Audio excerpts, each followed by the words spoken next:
The Dio has been around for longer than I can remember, and it has been a favorite amongst college goers ever since.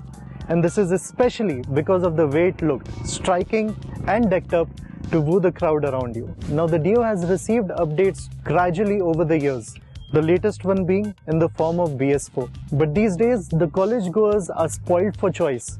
So let's find out if the Dio has what it takes to still remain the youth icon.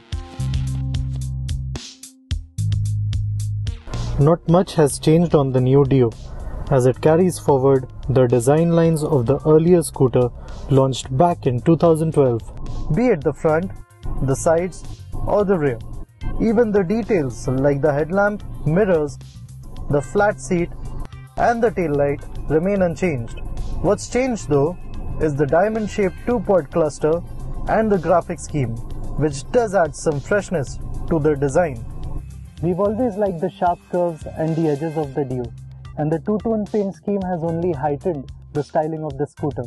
Also, the new LED DRLs add a touch of modernity to the design that has been around for some time. Overall, the Dio's design promises a lot of sporty performance, but the actual figures fail to live up to that promise.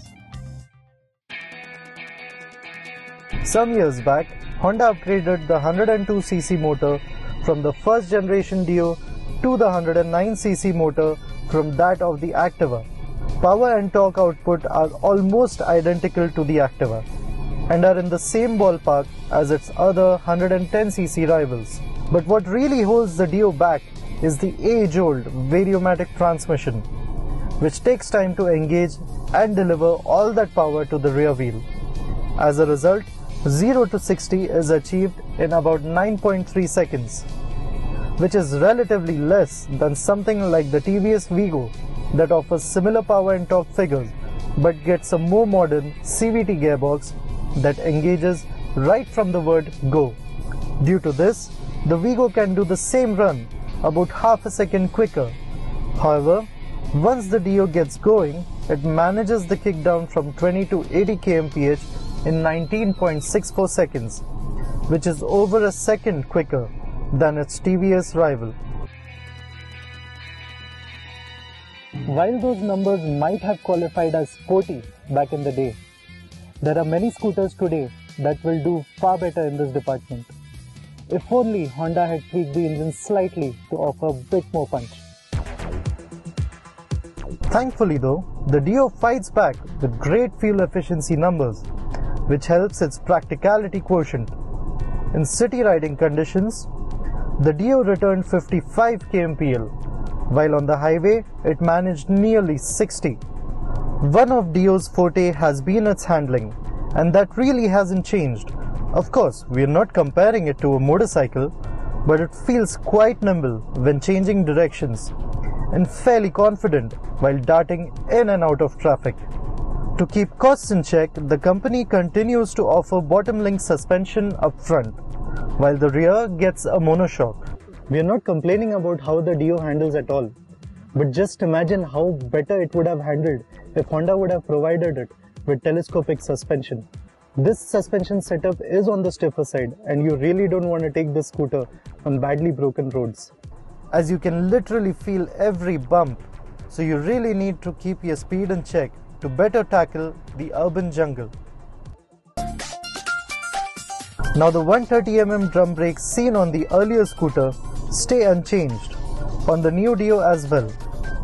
Feedback offered under hard braking is decent, and the Dio comes to a halt from 60 kmph in well under 23 meters, which even though isn't bad, could have been better with an optional front disc on offer.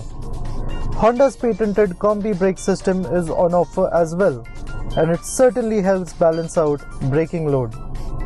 The 10-inch wheels shod with MRF rubber offer adequate grip on tarmac and don't seem to dull the rider's confidence unless pushed to the limit. If a scooter has to excel in scootering, then it really needs to score on practicality. On that front, the Dio does get a rear brake lock clamp, but like other scooters from the Honda stable, it is quite cumbersome to use as it requires both hands to lock in. Speaking of storage and utility, the floorboard, despite being wider than before, doesn't offer enough room for keeping more than a small bag. College goers then might need to rethink big bags. Thankfully though, its 18 liters of under-seat storage is at par with its category, but it's still not adequate to hold a proper full-face helmet. There is a mobile charging point on offer as well.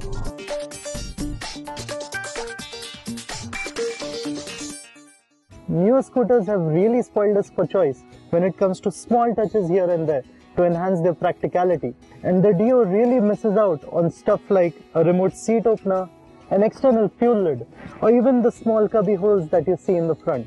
The seats are very comfortable and are very well padded, but taller riders like me need to be aware of the fact that the handlebar will hit your knees while taking a U-turn.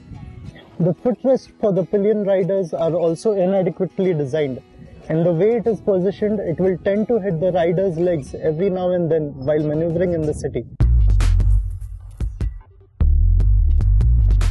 Honda's formula hasn't changed much for the Dio over its long and illustrious lifespan, but the competitors haven't been sitting idle either and are now offering great looking scooters which are more feature packed and better equipped. So the game has changed, and except for the way the Dio looks, which is still great by the way, it does feel a bit outdated in some ways now.